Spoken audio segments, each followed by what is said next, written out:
Bonjour. Merci d'être ici en si grand nombre. On ne commencera pas à faire une discussion autour de la température, mais je suis impressionnée. Je suis impressionnée par votre vaillance. Je m'appelle Vanessa Bell et j'aurai le plaisir, l'immense plaisir de passer 1 heure avec vous et avec Louis-Carl Picard-Sioui pour ce très grand entretien. J'ai des questions, là, t'as pas idée. Pour ce très grand entretien présenté dans le cadre de Québec en toutes lettres, bien sûr. Petit mot d'usage avant de débuter la conversation. J'aimerais bien sûr remercier BCF Avocats d'affaires, partenaire présentateur des entretiens et des tables rondes. Cela étant fait, merci beaucoup de soutenir la littérature. On se lance? Oh, moi, je suis prêt, hein? On est là pour ça. On a tous et toutes bravé la pluie, alors allons-y. Super. Alors, tu me permets de lire ta bio pour les gens qui n'ont point eu le temps de faire cela. Une bio courte, parce qu'elle pourrait être très longue. Je te laisse aller. Tu vas peut-être m'apprendre des choses. Ça arrive parfois, vous savez. Je lui ai demandé de contre-vérifier quand même ce matin. Il m'a dit que tout était vrai, mais qui sait? Originaire de Wendake, Louis-Carl Picard-Sioui est écrivain, poète, performeur, commissaire en arts visuels et tant plus. Il est aussi cofondateur et directeur de Kwayatonk, un OBNL entièrement dédié au développement et à la promotion de la littérature des Premières Nations. Depuis 2005, Louis-Carl, tu as publié de nombreux ouvrages, tant en fiction, en jeunesse qu'en poésie. On ne l'abordera pas aujourd'hui, mais quel livre jeunesse, on l'adore à la maison. Merci. Ton dernier recueil, Les visages de la Terre, a été finaliste au prix littéraire du gouverneur général en 2020, catégorie poésie, et ton roman Éveil à Kitchike, La saignée des possibles, vient tout juste de paraître aux éditions Anénorak. Louis-Carl Picard-Sioui, bienvenue dans ton moment. Merci. Ça me fait tellement plaisir de te voir, en plus que ce soit toi, Vanessa, parce que Vanessa, elle a le tour avec les gens. En tout cas, elle a le tour avec moi. Je pense qu'il y a des gens en programmation qui le savaient. C'est pour ça qu'ils l'ont choisi. Et moi aussi, ça me fait plaisir. Comment ça va fonctionner? C'est qu'on a à peu près 1 heure de discussion et ensuite, bien sûr, ce sera à votre tour de poser des questions. Donc, je vous invite soit à noter ou à garder dans le coin de votre tête vos interrogations parce que là, il y a vraiment beaucoup de choses à dire. Et j'ai commencé, je vais la lire, ma première question, parce que Julie Veillette, ici à la Maison de la littérature, trouvait qu'elle était très drôle. Alors, je vais la lire mot pour mot. Ma première question va comme suit. On va commencer par régler des choses. 2 points. Hein? Louis-Carl Picard-Sioui, on dirait que tu sais tout faire ou, à tout le moins, que tu pourrais tout faire. Et je veux savoir, c'est une grande question, es-tu prêt? Pourquoi l'écriture? Hey, c'est une excellente question, en fait. Mais c'est pas vrai que je peux tout faire ou que je pourrais tout faire. Moi, je voulais être une rockstar quand j'étais jeune. Malheureusement, j'avais pas vraiment de voix, j'ai pas de rythme, je suis pas très bon avec les instruments. Donc, je pense que je me suis rendu compte assez jeune que s'il y a une chose que je pouvais maîtriser assez bien, c'était la plume, justement, que ce soit en argumentaire, que ce soit en prose, en poésie, donc les mots. La valeur, j'ai toujours accordé une valeur aux mots, aux beaux mots ou aux mots qui sont laids aussi, en fait, la façon qu'on les conjugue pour créer un sens. Il y a quelque chose de magique là-dedans. Et bref, je pense que j'ai choisi l'écriture par lâcheté, parce que c'est ce que je trouvais le plus facile, en fait. Non, mais j'étais très bon en maths aussi, j'étais très bon dans plein de choses, sauf le sport. D'ailleurs, si on pourrait dire parmi mes plus hauts accomplissements de ma vie, je peux vous garantir que j'ai déjà eu un E en éducation physique au secondaire. De mémoire, c'était en secondaire 4. C'était la session, j'étais à Saint-Charles-Garnier, ici, pas loin. Je pense que c'était le badminton, cette session-là, et j'ai jamais réussi à toucher au moineau, même pas en faisant le service. Alors, je pense qu'il y a plusieurs artistes pour qui le badminton a fait mal dans le cursus scolaire. Non, mais c'est juste pour préciser dans quoi tu n'es pas bon. Ben, tu vois, tout ce qui demande la coordination avec un objet, c'est ça. Ça, c'est pas très bon là-dedans. La question, la raison en fait pour laquelle je ramène cette question-là, c'est qu'on a eu la chance de partager une scène cet été avec d'autres auteurs-autrices dans le cadre des correspondances d'Eastman. Et tu te souviens, c'était donc une discussion autour...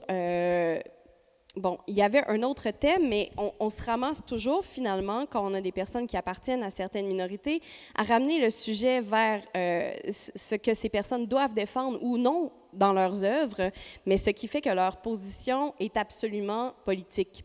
Et on aura la chance de revenir à l'aspect politique de ton travail, mais une chose qui est ressortie et que toutes les personnes sur le panel ont dit, c'est « moi, j'aimerais parler d'amour, j'aimerais parler de désir, j'aimerais parler de la mer, j'aimerais parler de mon écriture et non du sujet sur lequel j'écris. » Alors, je me permets de pousser un peu plus la porte, peut-être en précisant ma pensée. Qu'est-ce que tu aimerais qu'on sache de ton écriture? À quel endroit est-ce qu'on ne va pas quand on parle de Louis-Carl Picasso? Oui, on sait l'ampleur de ce que tu fais, mais qu'est-ce qui, dans le geste d'écriture ou dans la communauté avec laquelle tu écris, t'aimerais qu'on mette en lumière peut-être aujourd'hui? Oh, je n'étais pas préparé mentalement à ça. J'en ai d'autres, on peut y revenir. Non, mais en fait, tu as raison. Tu sais, moi, je pense que bien sûr que c'est correct qu'on a des choses à dire, au niveau des Premières Nations, par exemple, ou de la diversité, ou les gens de la communauté LGBTQ+. Et souvent, quand les festivals ou les grands médias, ou peu importe, ont la chance d'avoir un membre, disons, un artiste appartenant à telle ou telle communauté, bien, on va focusser là-dessus, alors que j'ose croire qu'en tant qu'être humain, j'ai d'autres choses à dire que parler de ça. Bien sûr que on peut parler de politique, j'ai plein d'opinions, mais je suis invité en tant qu'auteur, donc bien sûr que je veux avant tout parler de mon œuvre. Et chose qui, se dit en passant, je n'ai pas souvent l'occasion de faire, justement à cause de mon implication auprès de Coyaton, que je me retrouve la plupart du temps jouer à la cheerleader des littératures autochtones. Bon, pas la plus sexy, mais quand même, je danse plutôt bien, je pense, pour faire connaître nos littératures, mais c'est rare que j'ai l'occasion de parler de l'œuvre. Alors moi, j'ai le goût de dire qu'on parle de la diversité qu'on retrouve ou de mon caractère schizophrénique, ça pourrait être quelque chose qu'on pourrait parler dans mon œuvre. On y va. Ou alors, mais c'est ça, les explorations stylistiques que j'y fais, tu sais, ça c'est très rarement qu'on va en parler. Pourtant, moi, c'est ça qui me passionne, c'est ça qui fait que je retourne à l'écriture, parce que je suis toujours comme un kid qui a le goût de s'amuser avec ses bonhommes, tu sais. Moi, je suis comme ça en dedans de moi. J'ai juste le goût de m'amuser puis de voir où mes personnages vont me mener, tu sais, où l'expérimentation va me mener. Puis, vous savez, ils ne sont pas toujours dociles. Des fois, ils ne coopèrent pas. Et c'est là qu'on obtient les meilleurs résultats souvent. Hein? C'est quand ils ne nous écoutent pas. Bien, je l'attrape au bon, cette balle-là, parce que j'en avais des questions stylistiques sur ton écriture. Je me sens compétente en ce moment, si vous saviez. Je vais commencer par Les visages de la Terre, donc paru en 2019 aux éditions Anénorac. Un très tendre recueil où tu t'adresses à ta grand-mère, à feu ta grand-mère, ou à terre ta grand-mère, j'ai envie de dire, peut-être même. Dans ce recueil-là, on observe quelque chose que souvent on va peut-être même octroyer à Joséphine Bacon, c'est-à-dire côte à côte, on va avoir le français et ta langue maternelle, dans ce cas-ci le Wendat, qui n'est évidemment pas celle de Joséphine. Je ne voudrais pas qu'on mélange ici certaines choses, mais je trouve que c'est audacieux de faire ce pari-là parce que je n'avais pas l'impression que les poèmes était forcément une traduction ou un calque ou un décalage. J'ai l'impression qu'il y avait un complément d'information auquel je n'avais pas accès tant que je ne me rendais pas à la librairie Anénorac à Wendake pour avoir des traductions, ce que j'ai fait.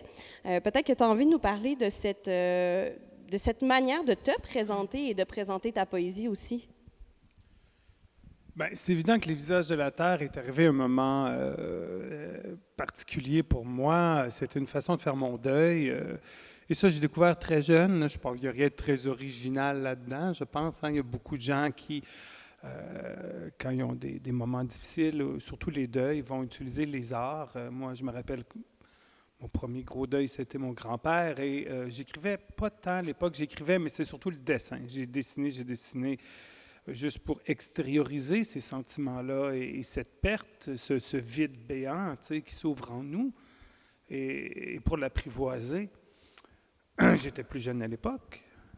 Et maintenant, avec ma grand-mère, évidemment, le vide est encore plus grand, je pense, et c'est véritablement la poésie qui m'a permis de passer au travers. Mais ça m'a pris des années, là, ça m'a pris peut-être 5, 6, 7 ans, je ne me rappelle pas, à écrire ces poèmes-là. La première section, les autres ont été faites de façon en parallèle, là, mais la première section du recueil, vraiment, qui était ma grand-mère, ça m'a pris des années. Et ce recueil-là, bon, il vient de plusieurs endroits, en fait. Oui, le deuil avant tout. Le deuil qui nous permet ou qui nous oblige à réfléchir à la question du legs et à notre propre mortalité. Et donc, évidemment, ce qu'on veut laisser à nos enfants, qu'on a des enfants. Et c'est un peu ce que je fais dans ce recueil-là en 3 temps, où, bon, la première partie pour ma grand-mère, où j'ai travaillé sur le rythme, je crois, c'est-à-dire que, évidemment, le français, je vais juste te corriger, le français est ma langue maternelle, malheureusement, j'ai le coup de dire, j'aurais préféré que ce soit le Wendat, mais le Wendat est tombé en désuétude depuis plus d'1 siècle et on travaille ardemment pour le ressusciter de sa condition de coma depuis une 30aine d'années, dans mon cas, que j'y travaille activement. Donc, j'ai quand même une bonne base de Wendat, disons, si on compare à la moyenne des gens de ma nation. Mais bref, français qui est une langue, disons, abondante en termes de mots, d'expressions, hein? Et le Wendat, qui dans l'état actuel, évidemment, est plus court, mais en même temps, c'est une langue polysynthétique, donc les mots, évidemment, sont des phrases, sont beaucoup plus longs. Alors, j'ai beaucoup joué sur le rythme. C'est important pour moi de garder cette espèce sacrée-là, un peu. Il y a un côté qui est caché au sens qu'il y a probablement 4, 5, 6 personnes au moment où j'ai publié ce texte qui pouvaient apprécier ce qui était écrit en Wendat. Bon, probablement plus si on prend les gens qui parlent Ganyangeha, la langue mohawk qui est très, très proche, probablement qui seraient capables d'en comprendre un peu comme l'espagnol et le portugais, là. Donc, probablement que les gens qui parlent le Ganyangeha seraient capables de déchiffrer, mais sinon très, très peu. Et pour moi, c'est ça. Pour moi, le Wendat, c'est avant tout une langue sacrée. Pourquoi? Parce que la seule fonction qu'elle avait, ou presque, jusqu'à maintenant, c'est la fonction religieuse. Pourquoi que le Wendat a été ressuscité? C'est parce que les gens qui sont retournés aux traditions chez nous dans les années 80 savaient que la seule façon de se faire comprendre au niveau de nos croyances spirituelles, de se faire comprendre, c'était les aînés qui venaient nous montrer, nous disaient, si tu leur parles en français, le Créateur va te reconnaître en tant que Français. Si tu veux qu'il te comprenne en tant que Wendat, tu dois lui parler en Wendat. Et le mouvement de revitalisation à Wendake vient en grande partie des gens de la Maison Longue. Donc, à cause de ça, parce qu'il va avoir une fonction, c'est la fonction religieuse. Donc, nécessairement pour moi, de façon inconsciente, peut-être même, il y a un aspect sacré lié à la langue, à cause de ça. J'aimerais, à titre de lectrice, te faire mentir. C'est-à-dire que même si on ne le comprend pas avec des mots ou avec la compréhension intelligible de la langue, ne serait-ce que d'y être exposé, de la voir, que d'essayer, nous, avec les combinaisons de sons qu'on connaît, d'essayer de faire du sens ou de produire au moins un rythme ou un chant, c'est déjà avoir accès à une partie de ton intimité. Donc, moi, je tiens à dire merci pour ça parce que c'est vraiment... j'ai été très bouleversée par ce recueil-là, donc je vais juste vous redire le titre parce que vous allez vouloir le noter. Je le sais, c'est Les visages de la Terre, donc paru en 2019. Et là, c'est parce qu'on aurait besoin d'un entretien de 6 heures. Puis, tu sais, c'est semblant que je disais tout à l'heure, je vais poser une question, puis Louis-Carl, il va être parti pour 55 minutes seul. Là. Ça se pourrait, on pourrait faire comme ça. Mais je fais un petit point poésie, puis après, on glisse vers Kitschike parce que tu as inventé des choses qui m'ont fait rire, puis sacré à voix haute, puis c'est rare que je fais ces deux choses pendant que je lis. Donc, je veux qu'on aille là ensemble. En même temps? Oui, en même temps, effectivement. et donc, je veux juste qu'on fasse un dernier petit point peut-être autour de la poésie, c'est-à-dire que la poésie, ce sont tes premiers amours, en tout cas tes premières publications sont en poésie. Tu as parcouru le monde avec ta poésie, tu l'as déclamé, tu as fait vivre différentes formes d'oralité et on voit qu'à travers le temps, tu reviens à la poésie. Là, j'ai des scoops dont je ne peux pas parler, mais je sais qu'il y aura d'autres poésies à venir encore. Quelle place est le cup ou pourquoi? Tout à l'heure, tu as parlé de deuil ou de justement d'émotions très intenses qui peuvent facilement s'exprimer par elle, mais pour toi, ce serait quoi la place de la poésie dans ton œuvre? Ben, la poésie occupe une place fondamentale, ne serait-ce que son lien, pour moi en tout cas, qui est intrinsèque avec la scène. C'est ça, la scène que je suis bien avant tout. Tu sais, vous savez, écrire, c'est tellement solitaire. Moi, je m'ennuie quand j'écris parfois.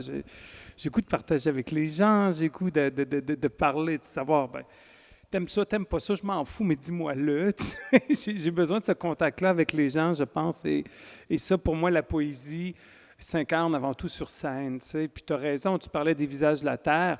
Effectivement, au niveau des sons, moi, j'adore faire... j'ai eu la chance de faire ce recueil-là, en tout cas de l'incarner quelques fois sur scène. Puis là, bien évidemment, la pandémie est arrivée, puis ça a comme tout bloqué l'hiver dernier. J'ai eu le privilège de faire un spectacle avec André Lévesque-Sioui, Hotewatira, sur les Pléiades et sur les... En tout cas, André et moi, on se ressemble sur certains points. On est des grands sensibles, tu sais, qu'on fait juste parler, puis commencer à avoir une idée, puis on devient tout ému, puis on pleure, là, tu sais. Puis on n'a même pas encore évoqué l'idée, mais on s'est comme compris à quelque part. Puis là, ma conjointe, elle pensait, puis « Bon, vous n'êtes pas encore en train de pleurer, là? » Je dis « Oui, m'excuse. » Mais bref, on a fait cet échange-là qui était extraordinaire entre André, qui, dans son recueil, chant, un merveilleux poème, une suite poétique, donc avec une espèce de refrain qui revient, qui est « Je veille, mon enfant, je veille », et qu'elle a mis en musique avec des collaborateurs. Alors, vous imaginez que quand je scandais les passages à ma grand-mère, donc moi qui parle à Grand-mère Lune, en fait, des traditions Wendat, Wasonta Hyandisha, c'est-à-dire l'as de la nuit, tu sais, mais qui est associé à la figure de la grand-mère. Donc, l'enfant qui parle à la lune et André de répondre, de chanter « Je veille, mon enfant, je veille ». Finalement, on a dû le filmer à cause des mesures et tout ça, puis on l'a recommencé quelques fois parce qu'on pleurait. Soit c'était moi, soit c'était elle, tu sais. On a pris quelques reprises, mais tout ça pour dire que la poésie, pour moi, elle a ce rôle-là, le rôle vraiment où je peux communiquer sur la scène, je peux recevoir, je peux donner, puis évidemment, la magie des mots s'incarne avant tout en poésie, ce travail de sculpture, tu sais, puis j'aime beaucoup la sculpture. J'ai un souffle long, naturellement, je pense que vous le savez, hein? Alors, ça l'exige, la poésie, pour moi, ça exige un vrai travail de sculpture, d'enlever des mots. Vous voyez, je peux juste déglutir et après, ben... Et l'avantage que ça a, contrairement à la fiction, c'est que si j'ai 1 heure ou 2 à donner à la création, ou si j'ai une idée, je peux le noter, je m'assois, je travaille 1 heure ou 2, je referme ça. Tandis que quand vient le temps de faire un roman, ou en tout cas, peu importe, un texte narratif en prose, je comprendrai qu'à un certain moment donné, bien, ça me prend 2 jours juste me remettre dans l'histoire où je suis rendu avant de commencer à créer d'autres choses. Donc, il y a aussi ce rythme-là qui fait que j'ai toujours quelques projets de poésie en même temps. J'ai toujours 2-3 projets de recueil en même temps. Et d'autres textes plus, disons, en prose, là. Puis j'alterne. Ouais. Tu me permets de ramener plein de choses que j'avais envie d'évoquer, c'est-à-dire, t'aimes pas ça, tu t'ennuies facilement, t'aimes pas la répétition. Et là, tu parlais de ta collaboration. Je voulais pas dire que avec André, c'était plate, puis tu t'ennuyais, là, c'est pas ça mon pont. Mais là où je m'en allais, c'est que tu évoques la collaboration avec André Lévesque-Sioui. Moi, je veux absolument qu'on parle aussi de justement ce travail du texte, de la forme, de l'élan, du souffle long et cette idée de ne pas s'ennuyer. S'il y a bien une personne qui arrive à te désennuyer peut-être de tes propres textes, j'ai l'impression que c'est Sylvie Nicolas, avec qui tu travailles sur l'ensemble de tes textes depuis plusieurs années maintenant. J'aimerais vraiment que tu nous parles de cette collaboration-là qui fait advenir tes textes aussi. Ah, Sylvie, c'est un être extraordinaire. Moi, j'ai un amour infini pour cette dame. Je lui dois beaucoup, autant à elle qu'à Jean Sioui, peut-être. Vous savez, moi, ce qui m'a mené à l'écriture, bien, évidemment, j'écrivais. Hein, adolescent, j'écrivais de la poésie, j'écrivais même des textes fantastiques. Je participais à des concours de nouvelles, mais on dirait que quand je suis arrivé, je ne pouvais pas m'imaginer en faire un métier. Quand je suis arrivé au cégep, à l'université, bon, j'ai été dans d'autres choses, en histoire, en sciences humaines, et tout ça, en anthropologie. Et c'est grâce à Sylvie et à Jean, d'abord à Jean Sioui, parce que ma première job, c'était disons, après post-université en 2002, je travaillais au Centre culturel de Wendake, puis Feu, Centre culturel de Wendake, et Jean était venu me voir, puis il venait de publier son premier recueil quelques années auparavant, Le Pas de l'Indien, au Loup de Gouttière, Feu Loutre-Gouttière, ici à Québec.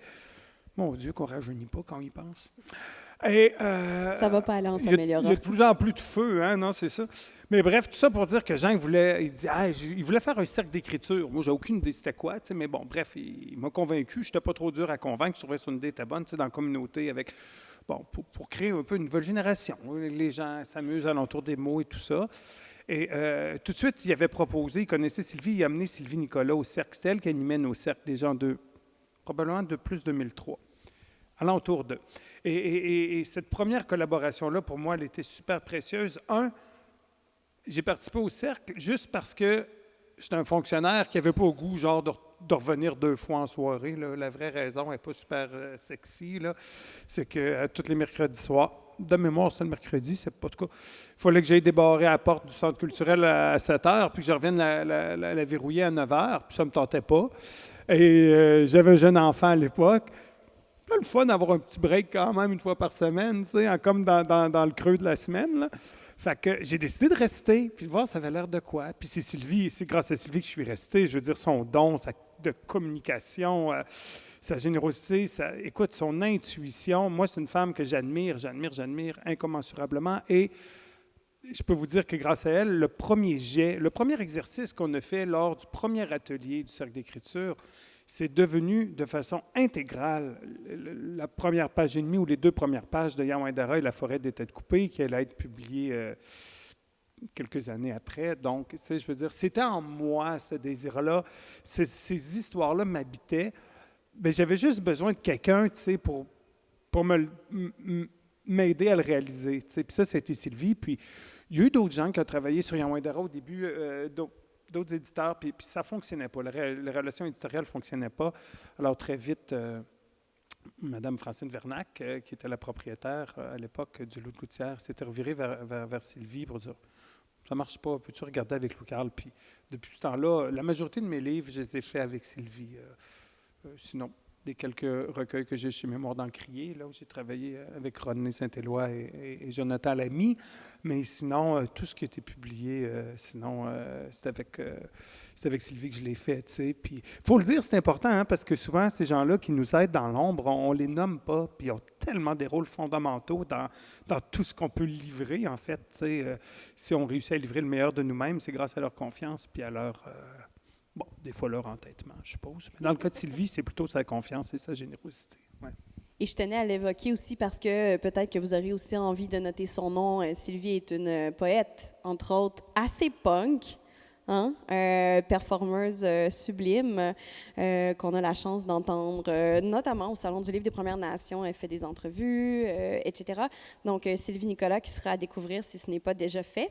Et... Des fois, je ne sais pas si c'est toujours... Écoutez, vous en jugerez, cher public, hein, parce qu'au bout du compte, c'est toujours vous les juges ultimes. Là.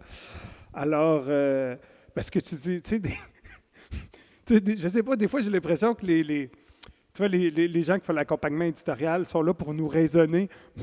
J'ai pas toujours l'impression que Sylvie me raisonne. Par contre, des fois, j'ai plus l'impression que « Bah oui, ça se peut. Bah oui, ça se peut.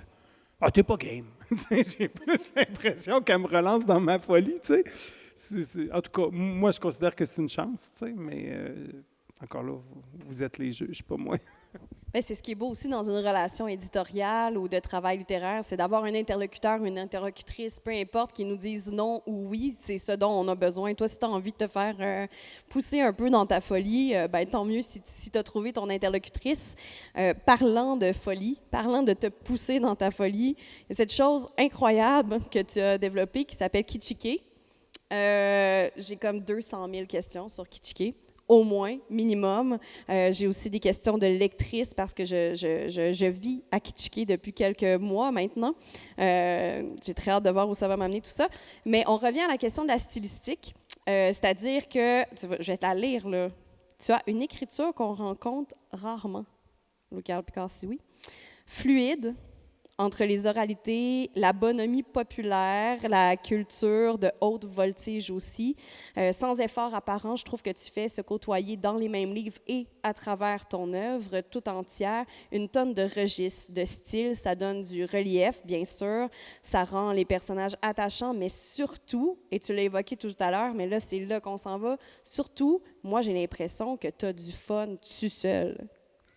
quand je te lis, on dirait que je t'imagine en train de rire de tes jokes ou de semer des choses ou de créer un personnage juste pour fucker le chien, là, en bon québécois. Là.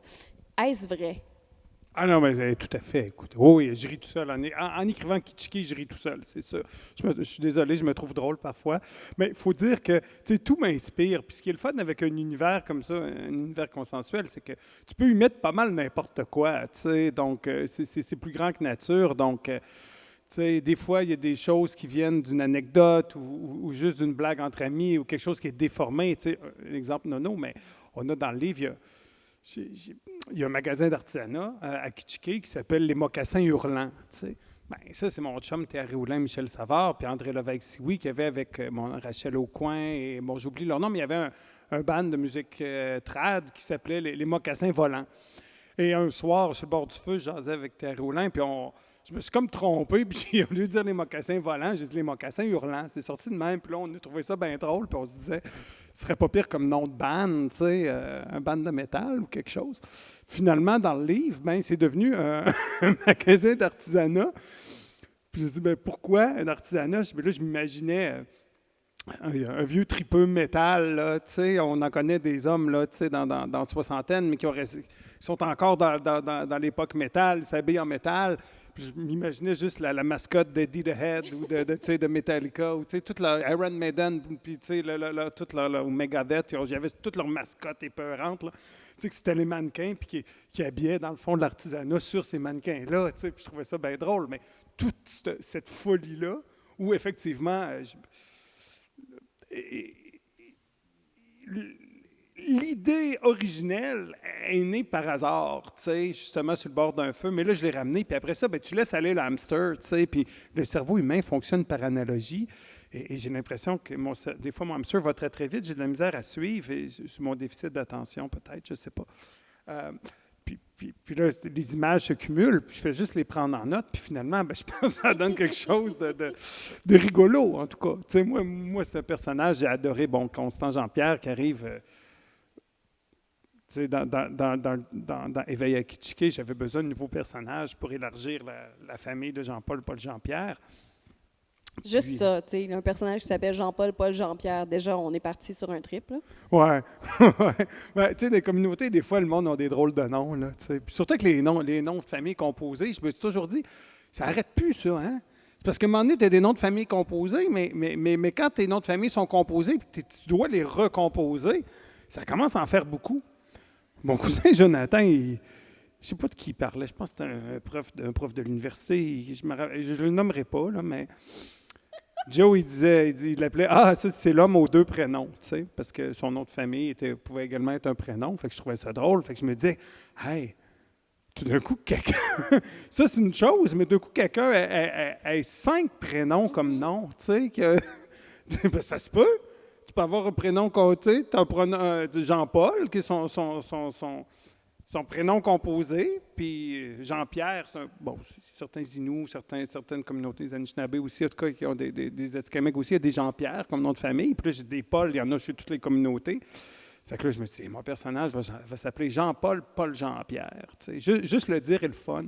Fait qu'une fois que tu l'as inventé, là, tu te dis, y a-tu 3 ou 5 prénoms? Moi, je me pose la question. Puis je me trouve drôle. Fait que là, je le mets dans la bouche d'un personnage, des jeunes filles du dépanneur qui se disent, y a-tu 2 ou c'est l'homme aux 3 prénoms? Non, c'est l'homme aux 5 prénoms ou c'est l'homme aux 3 à 5 prénoms. Fait que, effectivement, j'ai beaucoup de fun dans ma tête. Et c'est là que le processus est long. Et c'est interminable entre le moment où j'ai trouvé ma joke drôle et qu'elle se rend jusqu'à Vanessa pour qu'elle la rie. Dans le direct de son bateau, je veux dire, c'est des années, là. C'est vrai, c'est des années. Et ça, je trouve ça un peu douloureux parfois. Ouais. Mais c'est une joke qui transcende les époques, donc félicitations pour ça. Là, on sait que tu as du fun, mais là, peut-être que la plupart des gens ici, ils ne savent pas pantoute de quoi qu'on parle. Fait que ça serait peut-être bien une petite mise en contexte. Qu'est-ce que Kitschki? Moi, je peux y répondre, mais je pense que c'est plus drôle si c'est toi.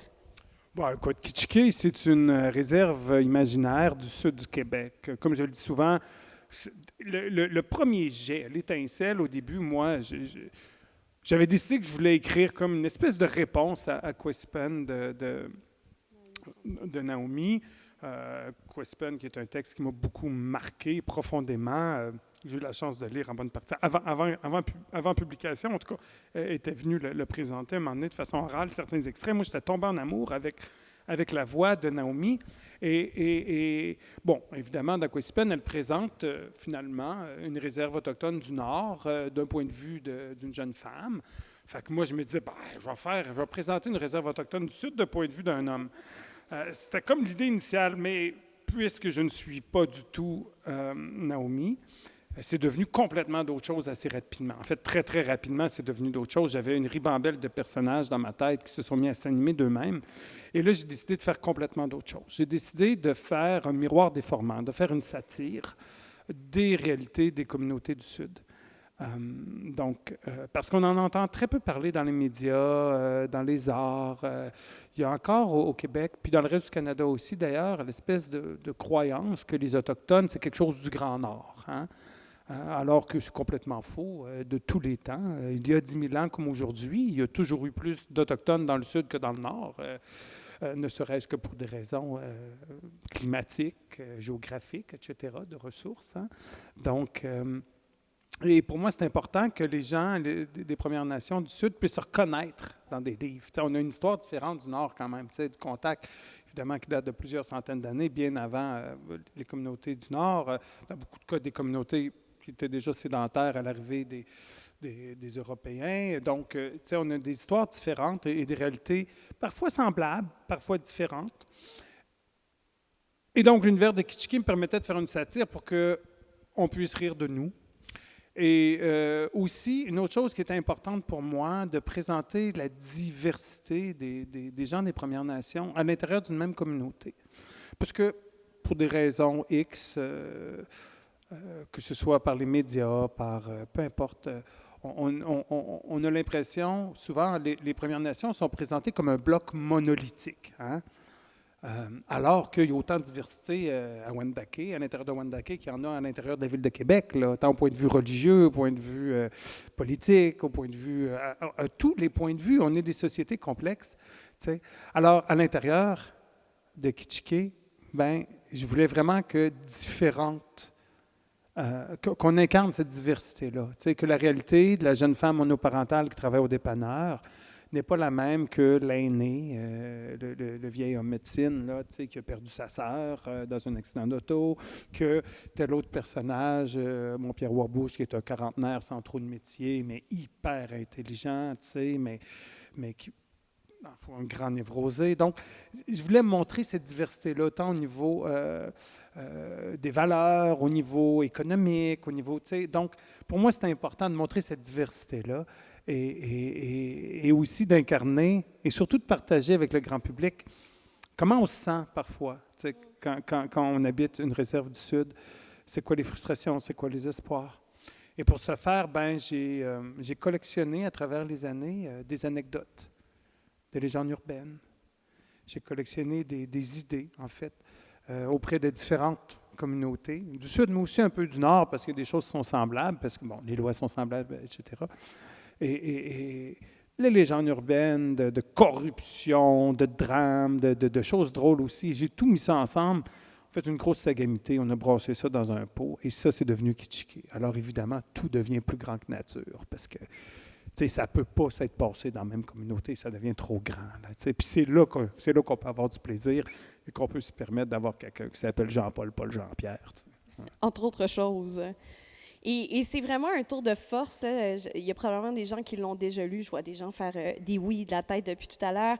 Kitchiki, c'est moi ce qui m'a par-dessus tout, je pense, séduite, c'est cette manière très fine et très intelligente que tu as de camper des personnages qui, oui, sont plus grands que nature, mais en même temps, j'ai l'impression qu'ils sont rattrapés par la réalité, tes personnages. J'ai l'impression que tout ce qui leur arrive, ça se peut. Et la fine intelligence que tu as, je trouve, c'est d'être capable de mettre au sein d'une même communauté autant de points de vue et de destinées différentes qui sont plausibles et qui, d'aucune manière, vient faire une morale ou une espèce de conclusion qui serait universelle et attirée de la littérature. Au contraire, les personnages sont autonomes dans leur opposition, j'ai l'impression. Et ça, je trouve que cet effacement-là, parce qu'on sent plusieurs facettes aussi de Louis-Carl Picard-Sioui à travers ces personnages-là, ça, je trouve que c'est vraiment très, très, très habile. Vraiment, là, j'ai du fun. C'est difficile pour moi de lire d'autres livres présentement, puis c'est de ta faute. Donc, oui, je tiens à le dire. M'excuse. J'accepte pas tes excuses. Je veux plus de Kitschki. Mais oui, il y en aura plus, ça c'est sûr, parce que moi aussi, je m'amuse trop. En fait, tu sais, quand j'ai publié Chronique de Kitschki, au départ, ça devait être juste un livre, mais à force de donner vie à des personnages, puis ça devenait complexe, parce qu'il y avait de plus en plus de personnages, parce que moi, là, les personnages, je les suis là-dedans. Tu sais, je veux dire, moi, quand je me mets à écrire, puis tu tombes dans la zone, là, je veux dire, tu suis tes écrits, puis là, ils se mettent à te parler de leur chum, puis de leur grand-père, puis de leur oncle, puis ils te content des anecdotes. Fait que là, tu n'as pas le choix, tu écris. Puis je me suis fait une Bible, littéralement, parce que j'ai dû me faire une Bible. Pour me rappeler que tel personnage, le lien, l'affiliation politique, religieuse, etc., qui n'aime pas qui, puis pour réussir à m'y retrouver moi-même, parce qu'à un moment donné, je fais beaucoup de choses aussi dans la vie, je ne fais pas juste ça, puis si je suis un mois là, à faire d'autres choses, puis je retourne, ben peut-être que j'ai oublié là, la relation entre les deux. Fait qu'il a fallu que je fasse ça. Et quand Chronique de Kitschki est parti, ça allait partir à l'impression, j'ai appelé mon éditeur, Cassandre Sioui, la copropriétaire des éditions Nénorac. Puis j'écoute Cass, mets un sous-titre. Ça nous prend un sous-titre, je vais en faire d'autres. J'ai tellement investi dans cet univers-là, ils ne veulent pas mourir. Là, j'ai mon carré de sable. Là, j'ai tellement passé de temps à faire la Bible puis tout que un moment donné, c'est juste comme une question de productivité puis de rendement de l'imaginaire. Il faut que je fasse d'autres histoires, tu sais. Puis en même temps, j'avais le goût. Fait que là, on est bon, on s'est pas creusé la tête. Il y avait, la dernière histoire s'appelait La Grande Débarque. Puis je pense que c'était vraiment ça, le punch du livre. Donc, on l'a appelé La Grande Débarque. Puis là, après, je n'ai pas pu faire Chronique de Kitschki 2 pour des raisons de catalogage, puis de distributeur, puis en tout cas, ça, je vous épargne. On a trouvé un autre titre qui fitait quand même vraiment bien. Je suis vraiment heureux. Encore là, grâce à Sylvie. C'est Sylvie qui l'a trouvé avec moi. Puis, tu sais, les personnages, oui, sont différents, puis c'est ça le but aussi. Puis je suis le genre de personne qui se fait souffrir beaucoup. Je pense que ça vient avec ma tourette, ça, je ne suis pas sûr. T'sais, ça paraît plus en vieillissant, je le dis ouvertement. J'ai le syndrome, j'ai de la tourette. Quand j'étais, les gens qui m'ont connu ado, je n'étais pas la même personne. Là, je faisais des tics de gorge, de tête, de tout. C'était assez souffrant. Puis j'ai encore des tocs, des fois. Les tics, c'est pas pire. Quand je suis stressé, j'en fais, mais la plupart des gens, s'ils ne le savent pas, ils ne le voient pas trop. Mais j'ai encore des tocs. Puis, tu sais, je suis quelqu'un, moi, j'ai été élevé, en tout cas. La justice, c'est quelque chose d'important pour moi. Puis souvent, j'aime faire moi-même l'argument, le contre-argument, tu sais, la synthèse. Ça, à l'université, c'était pas dur, ça. Tu sais, thèse, antithèse, synthèse, c'est venu très, très vite. Je le faisais déjà dans le cours d'école avec mes propres idées. Fait que tout ça pour dire que je fais la même chose avec mes personnages, en fait. Tu sais, j'essaie d'être juste envers mes personnages puis leur univers. Vous allez me dire, Louis-Carl, ça t'appartient, tu peux faire ce que tu veux. Oui, mais j'ai le goût d'être juste avec mes personnages. Puis, ce qui fait une écriture parfois schizophrénique, effectivement, qu'on passe d'un chapitre à l'autre ou d'une nouvelle à l'autre. Mais en même temps, je trouve que c'est ça qui rend l'univers crédible, malgré le fait que tout est plus grand que nature. C'est cette justesse-là de l'intention du personnage. Puis, aussi, tu as raison sur l'autre point que tu as évoqué, c'est-à-dire qu'au début, c'était une satire, donc ce sont des archétypes, mais plus que tu donnes du temps à ton archétype, plus qu'il devient humain. Plus que des choses qui arrivent à l'archétype, plus qu'il y a un cadre de référence, vous voyez, il y a une histoire, ce n'est plus qu'un archétype.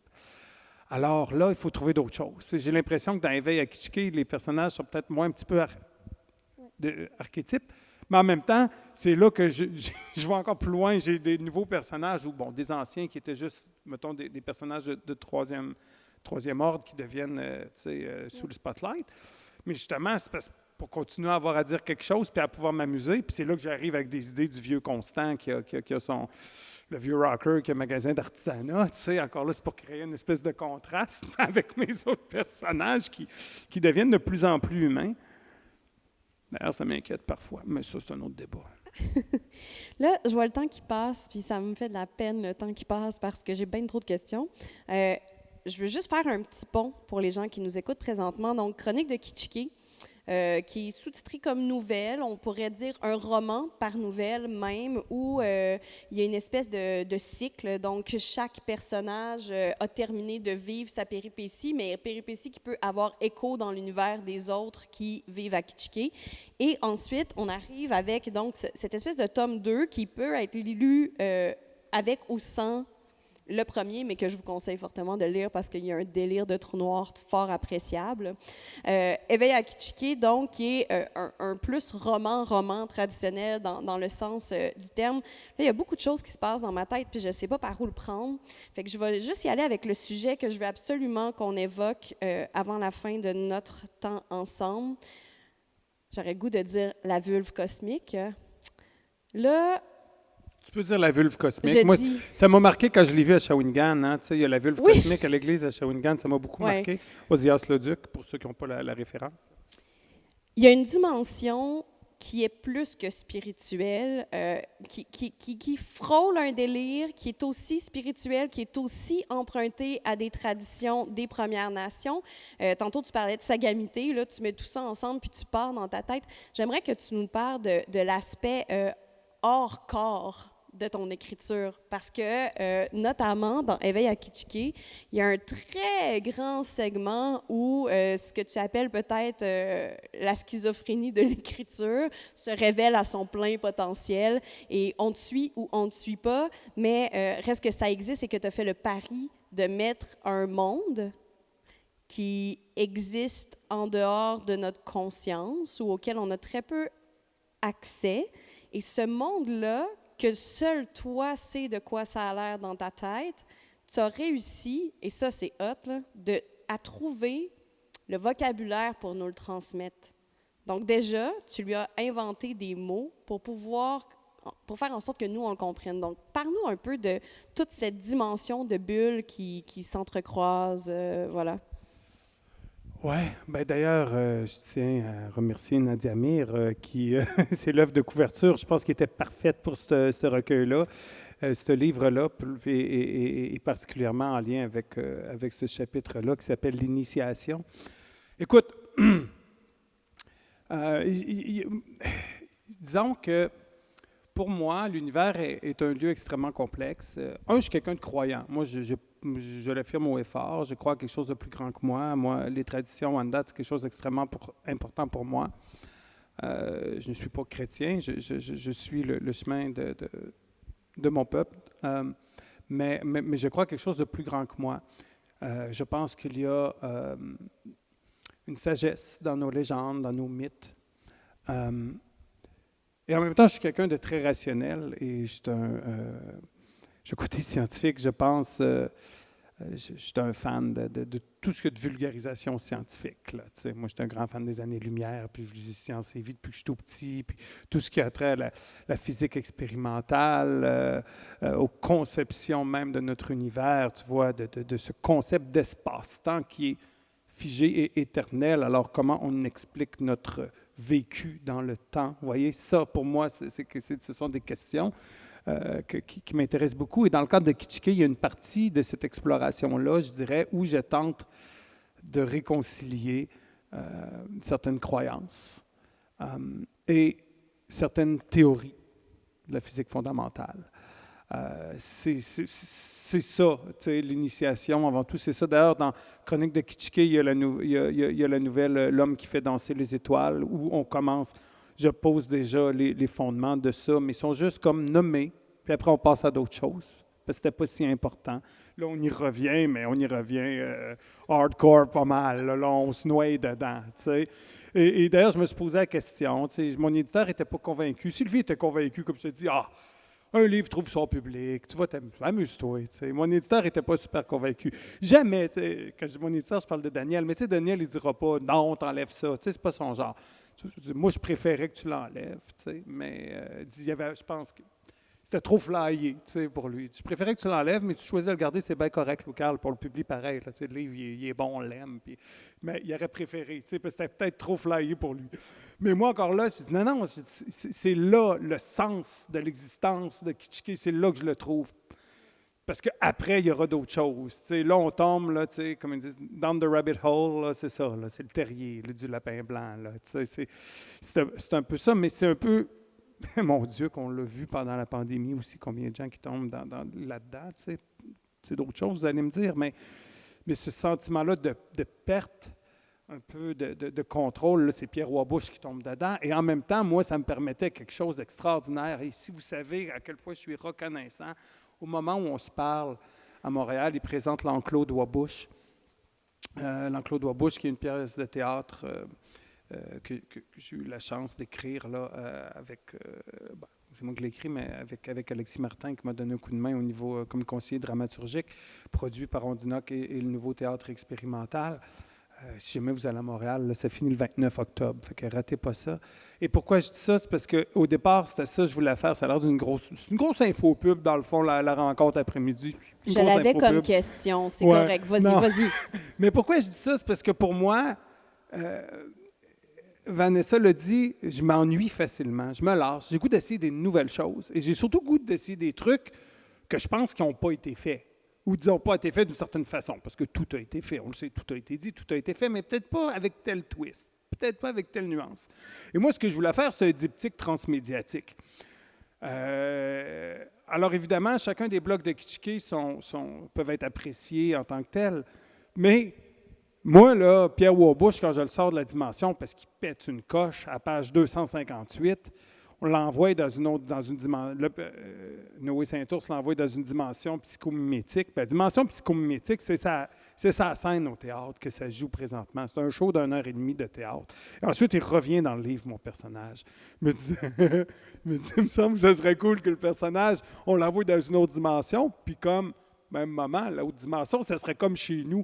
Puis je serais chanceux en tabarouette, j'ai réussi à faire ces deux projets-là en même temps, parce qu'il y a des équipes de production, des échéances de théâtre, de 2 coproducteurs, plus du diffuseur local, puis la maison d'édition. Louis-Carl qui a trop de choses à faire dans la vie. C'est quoi les chances qu'on réussisse à sortir les deux en même temps? Puis on a réussi, tu sais. Donc, malgré la pandémie et la fin du monde et tout le tralala. Donc, là-dessus, je me considère vraiment béni. Les gens qui veulent vivre l'expérience totale, bien, il y a encore moyen de le faire. Il faut juste que vous dépêchiez à lire le livre jusqu'à page 258, puis vous alliez à Montréal, aller-retour, voir un show de théâtre. Mais bon, rendu là, statistiquement, il y a beaucoup plus de chances que ça arrive que tout le reste pour se rendre là. En même temps, moi, je pense que ça serait une sacrée expérience que de vivre ce qui se passe présentement à Montréal en premier, puis lire le livre après. Commencer par le délire, puis faire peut-être un petit peu de sens, trouver un chemin là-dedans. Mais tout est fait pour que ce soit appréciable de façon indépendante, parce qu'évidemment, on ne peut pas exiger du public de lire 258 pages avant d'aller voir un show de théâtre ou vice-versa, peu importe.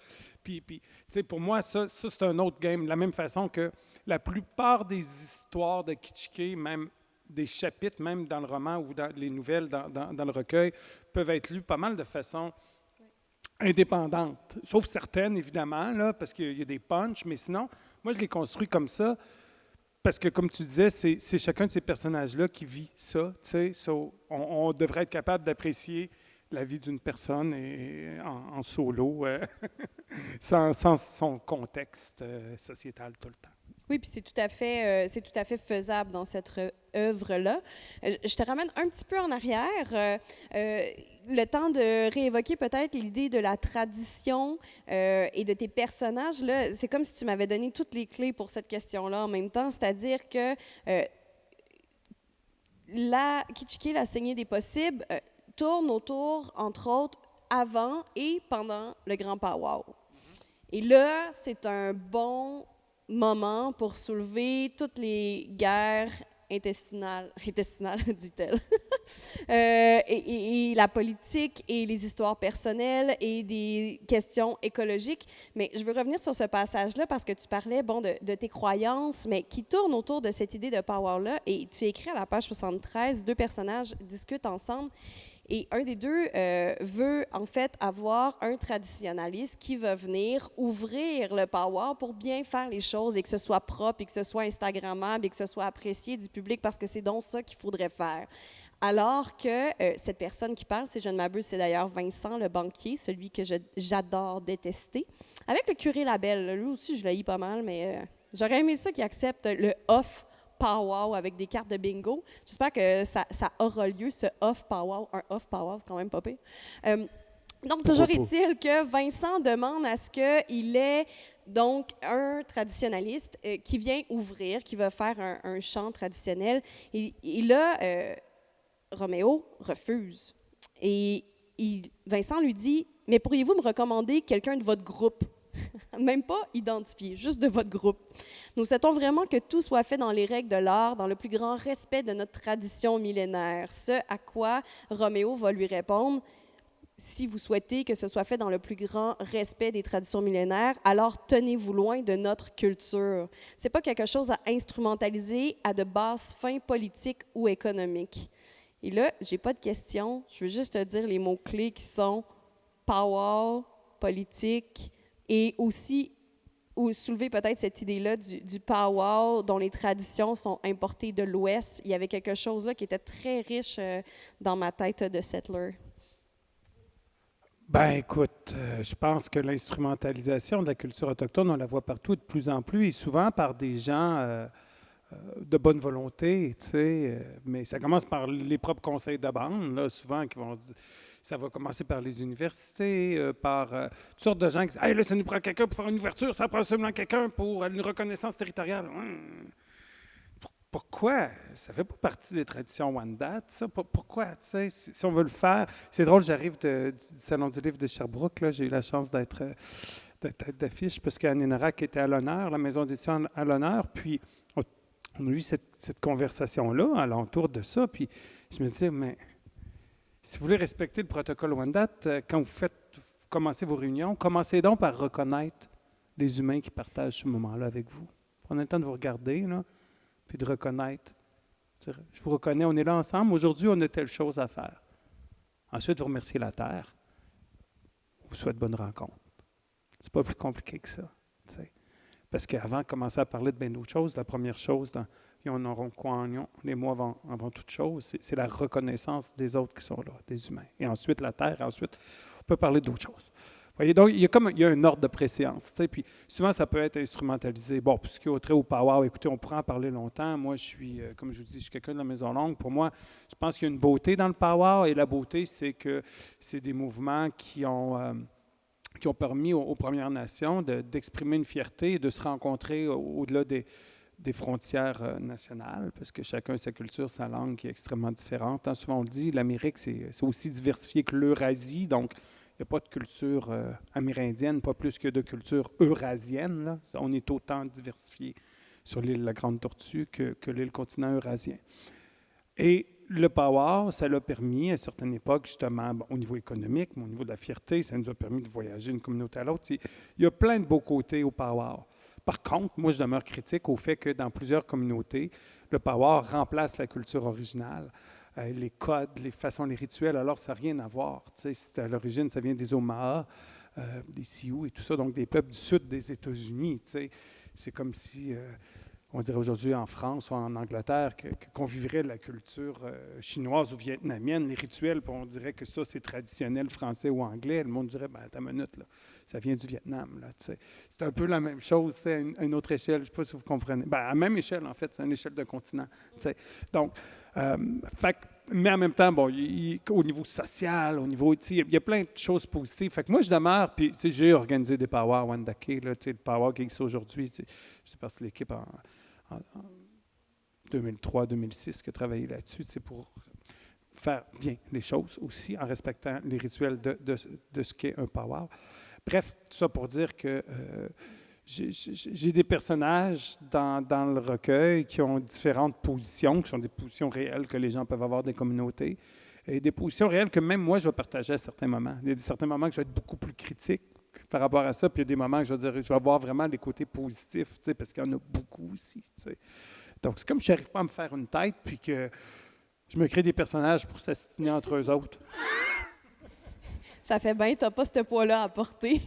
Là, je nous propose 2 questions, 3 minutes, puis on passe la balle. Est-ce que ça te va, si on fait ça?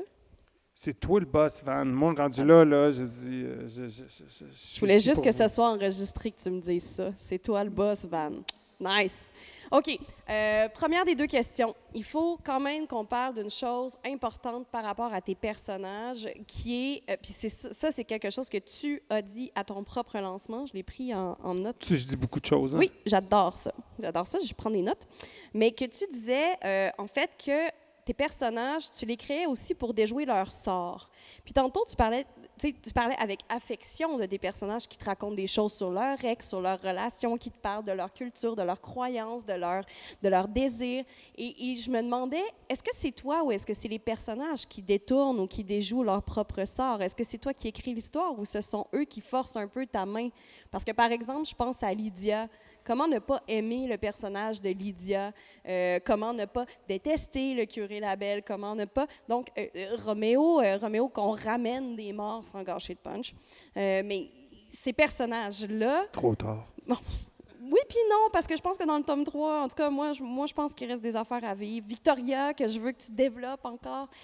Est-ce que ce sont ces personnages-là qui déjouent leur sort ou est-ce que tu leur donnes un petit coup de pouce? Comment on se sent quand on met une fin tragique à un personnage qu'on aime ou comment on se sent quand on réussit une embuscade à un personnage qu'on déteste et qu'on écrit? Ouais, ça fait du bien. Mais c'est pas moi qui réussis, c'est les filles du DEP. Mais écoute, en fait, je pense que c'est des réflexions que j'ai depuis des années. Je pense que beaucoup d'écrivains, de créateurs vont avoir, de dire à quel point on a l'agentivité de nos personnages est séparée de la nôtre. T'sais. Puis oui, ça a l'air schizophrénique, mais je pense que tout le monde qui écrit un peu de la fiction après un certain moment vit ça. Moi, de la manière que je l'explique un peu, c'est comme un programmateur, mettons, dans des jeux vidéo où ils vont créer des personnages non-joueurs, ils sont comme encodés, hein, c'est comme des intelligences artificielles, puis ils vont se rentrer dedans, puis si telle chose arrive, bon, ben fais ça, c'est leur personnalité, c'est des algorithmes. Mais j'ai l'impression que parfois que nos personnages sont des algorithmes qui vivent dans nos cerveaux, tout simplement. Alors, on les écrit, mais à un moment donné, c'est comme, non, là, il y a comme, ils ont une vie qui leur est propre. Je me pose beaucoup cette question-là, à quel point que c'est moi qui est le maître et à quel point c'est eux. Et je pense qu'à quelque part, et cette réflexion-là, justement, dans L'homme qui fait danser les étoiles, dans Chronique de Kitschké, je l'aborde de façon frontale et je vais y revenir. Parce que pour moi, c'est là que tout prend son sens, c'est-à-dire, c'est un peu la destinée en tout cas, c'est une réflexion que je vais continuer dans l'univers de Kitschké. C'est vraiment une réflexion qui est importante pour moi. Et c'est, en fait, c'est comme, bon, mon lien avec le trickster de l'univers de Kitschké, c'est un peu ça. Je me disais, tu sais, on est des dieux, dans le fond, qui s'amusent avec la destinée de personnages d'un univers qu'on a créé, ils s'en rendent pas vraiment compte. Parfois, ils peuvent le voir, mais les dieux de cet univers-là, les jokers de cet univers-là, eux autres, ils vont finir par s'en rendre compte. Et comment vont-ils réagir par rapport à moi? Donc, ça fait partie un peu de mon exploration aussi dans l'univers de Kitschké. Je pense qu'il y a certaines bribes dans ces deux tomes-là qu'on voit déjà, mais je vais l'explorer plus à fond par la suite parce que j'ai des choses à dire là-dessus, parce que moi, tu vois, moi, je trouve ça intéressant.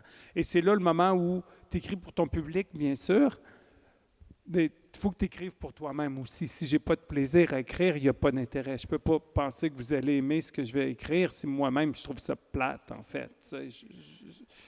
Donc, il faut que j'aie du fun et que mes personnages, parfois, aient du fun, en tout cas. C'est comme Noé Saint-Ours, il y a du fun.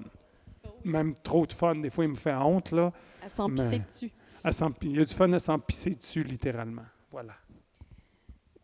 Je veux quand même, avant de passer la parole, juste ouvrir une toute petite brèche sur la question du rire, sur cette médecine-là qui est l'humour. Souvent, bon, nous, on est... bon, moi, je suis plus en poésie. C'est là où on se rejoint aussi. Je suis une bonne lectrice aussi, je crois. Mais souvent, les paroles autochtones, de moins en moins, mais au Québec, ce qu'on va rencontrer, c'est des paroles qui sont très chargées, qui sont très douloureuses, alors que toi, tu dis, mais attends, c'est pas comme ça qu'au jour le jour, on deal avec dans notre communauté. Le rire est quelque chose qui est une médecine qu'il faut partager. Et à juste titre, tu relevais que dans le Canada anglais, par exemple, là, je vais utiliser les mots Canada anglais pour définir ce territoire-là, Anglophone, tu sais, Oui. je veux dire, on le voit, là, l'humour fait partie de la littérature et des arts, vraiment beaucoup plus Ouais. qu'au Québec. Et pourquoi? Ben moi, je pense que c'est une question... Écoute, je n'ai pas l'ensemble des réponses, mais moi, je pense que c'est vraiment une question de temps, en fait. C'est-à-dire que l'écriture du côté anglophone, pour des raisons de nombre avant tout, est plus développée. Donc, il y a plus d'auteurs depuis...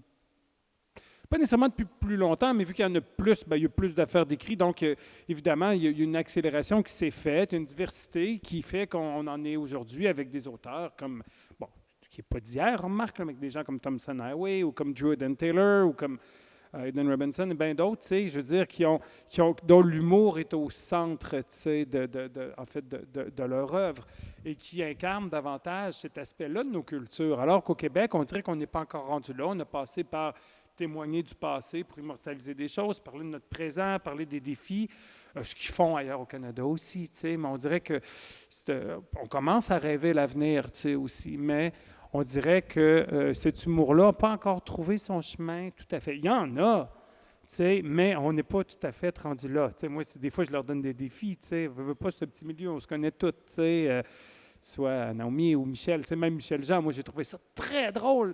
Je ne sais pas, dans Chio Chiage, tu sais, Michel, c'est pas un gars qui écrit de l'humour. Tu sais, il dit lui-même, il dit, ah, moi, tu sais, j'aimerais ça à vouloir dire écrire de l'humour comme toi, Loucarl. Tu sais, moi, ça ne me vient pas naturellement, c'est un effort. Pourtant, dans Chio Chiage, il a décidé justement quelque chose de complètement absurde. Il y a un personnage qui parle juste avec des paroles qui s'appelle Kaya, qui parle juste avec des paroles de vilain pingouin. Tu sais, des tunes.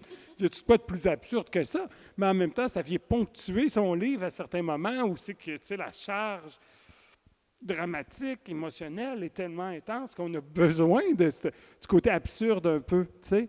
Puis pour moi, je suppose c'est justement à cause de ma charge émotionnelle et dramatique intérieure, j'ai besoin de dramatiser ma vie avec de l'humour. Des fois, on rit noir, des fois, on rit de toutes les couleurs, en fait, dans cet univers-là. Puis c'est ça la beauté de la chose, je pense, tu sais. Ouais. Loucarl, merci de ta générosité. Je vous cède la parole. Il y a Julia derrière qui a un micro, j'imagine. Aise-toi, tu as le micro. C'est impossible que vous n'avez rien à dire après l'heure qu'on vient de passer ensemble. Ne soyez pas timide, sinon j'ai des questions supplémentaires.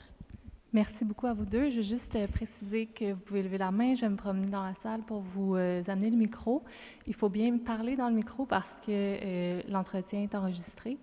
Et puis, je vous invite à garder vos interventions brèves et sur le sujet et toujours dans le respect et la bienveillance. Alors, est-ce qu'il y a des questions?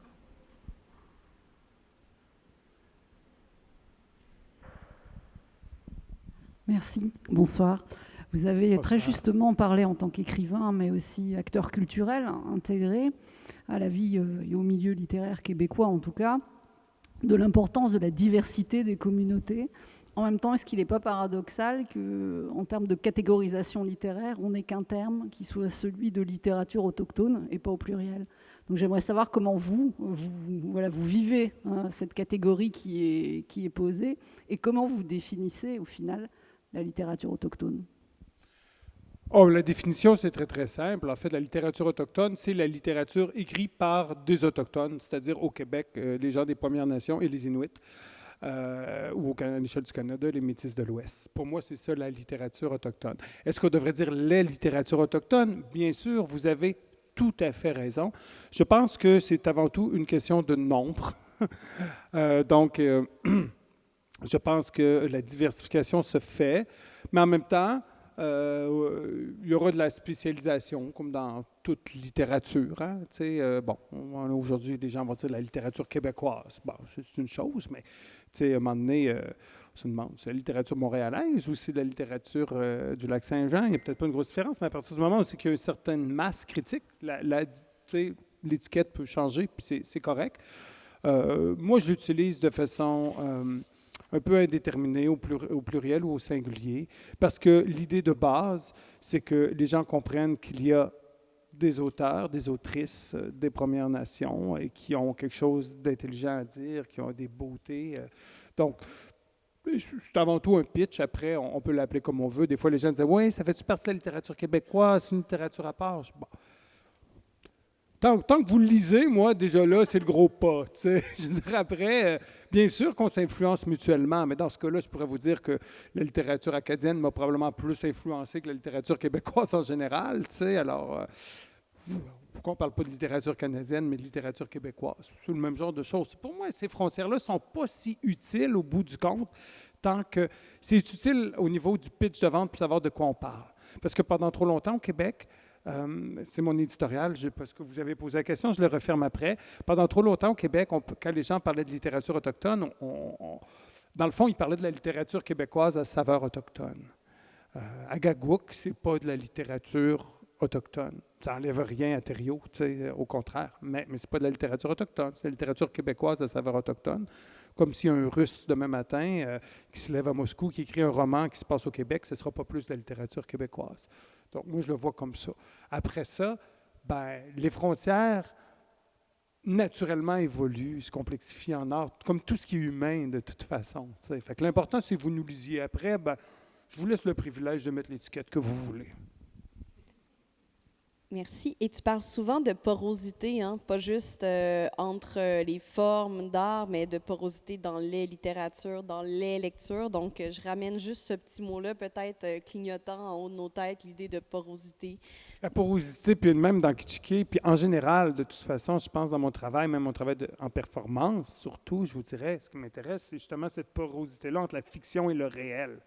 C'est quoi le réel, c'est quoi la fiction? Des fois, on se pose des questions quand on allume la TV. Là, on voit les mises en scène politiques aussi, que, peu importe à petite échelle ou à grande échelle des empires, on le voit. Mais on l'a vu aux États-Unis beaucoup aussi, sous l'ère du précédent président, comme des mises en scène des fois qui sont comme surréelles, que tu ne peux pas croire, mais ça, j'aime ça, cette porosité-là. Et ça demeure une des questions de Kitschké, quand je vous disais sur les personnages qui décident, c'est-tu moi, comment ces personnages-là réagissent à mon intrusion dans leur réel, en fait. Donc, ça fait partie des questions que j'aime explorer. Est-ce que d'autres personnes voudraient réagir, poser une question, donner un cri du cœur, dire que votre vie est transformée suite à cette rencontre? C'est le bon moment. Ah, on a une générosité devant nous. Bonjour, merci d'être là. Je suis content. Je te connaissais pas. On m'a amené. C'est bon, ça. Des fois, il faut juste se laisser guider dans la vie, vous savez. C'est là qu'on fait les plus belles rencontres, souvent. C'est ça. Puis dans ce que tu as dit tout à l'heure, tu as parlé d'une rencontre d'écrivains à Sherbrooke, un salon du livre, puis de la façon dont vous avez procédé pour se regarder en premier, ceux qui sont là, les participants, puis après ça, deuxième étape.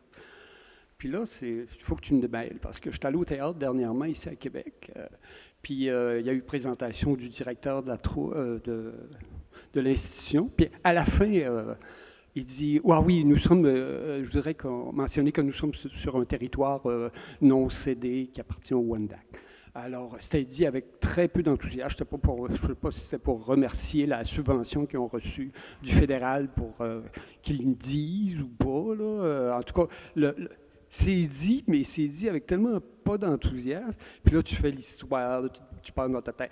Les Wendat sont ici après le massacre qu'ils ont subi de la part des Iroquois. Ils n'étaient pas là avant. Les Amérindiens qui ont reçu Jacques Cartier, ils n'existaient plus quand ils sont revenus, tout ça. Veux-tu me démêler dans ça, toi? Écoutez, je ne vais pas vous faire un cours d'histoire. Soit dit en passant, je suis historien de formation. Hein?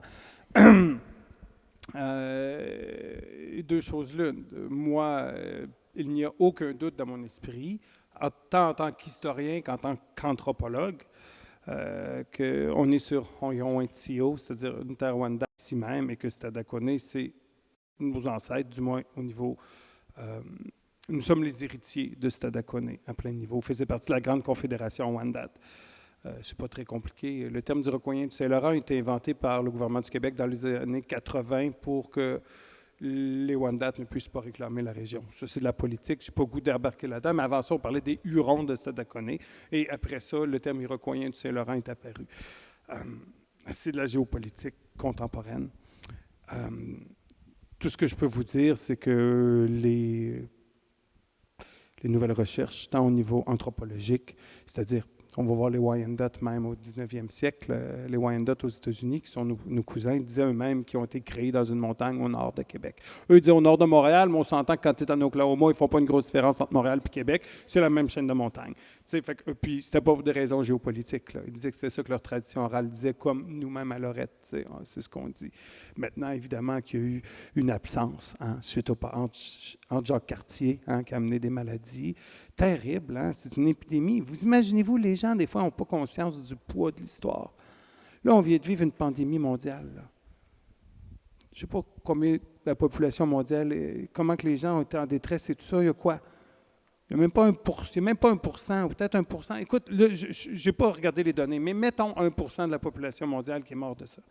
Vous imaginez, à cette époque-là, c'est 80% de la population Wyandotte qui mourait. Voyez-vous à quel point que c'était, par rapport à ce qu'on vient de vivre, c'est rien par rapport. Quand on dit qu'on est des survivants de l'Apocalypse, c'est ça. Là, et là, donc après Cartier, ceux qui restaient en vie, ceux sont réfugiés au centre du pays Wyandotte en Ontario, sont revenus après. Pas plus compliqué que ça. Je fais une histoire simple. C'est ce que dit la poterie aussi aujourd'hui.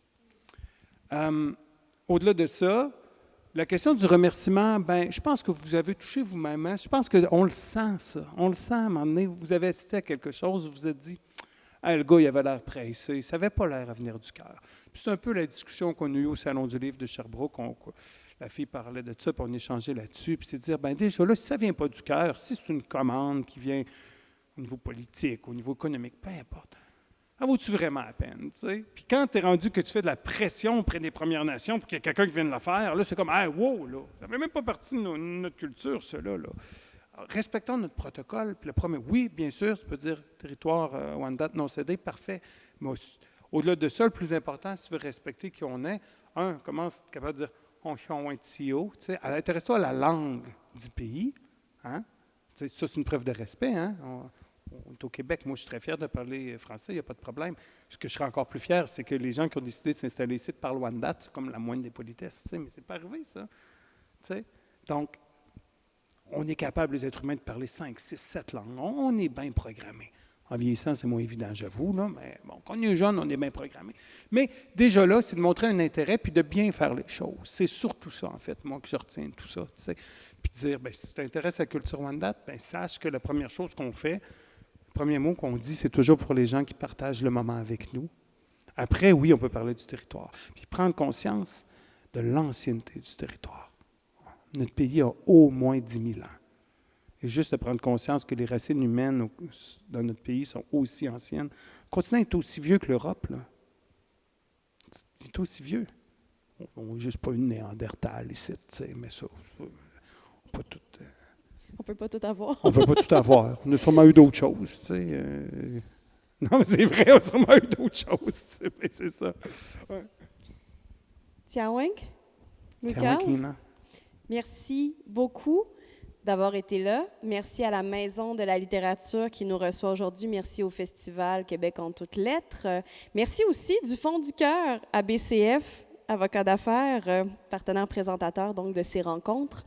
Je vous invite à vous rendre au fond de la salle parce que Louis-Carl aura la chance d'être en dédicace, de vous rencontrer. Les personnes qui ont pas osé prendre la parole et qui avaient envie de partager vos lectures ou qui vous intéressaient à l'œuvre plurielle de Louis-Carl, ce sera le moment de le rencontrer.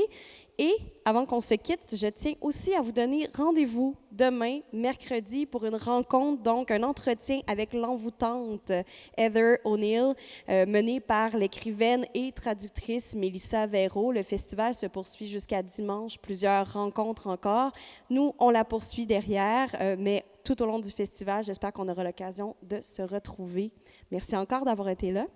Bonne soirée.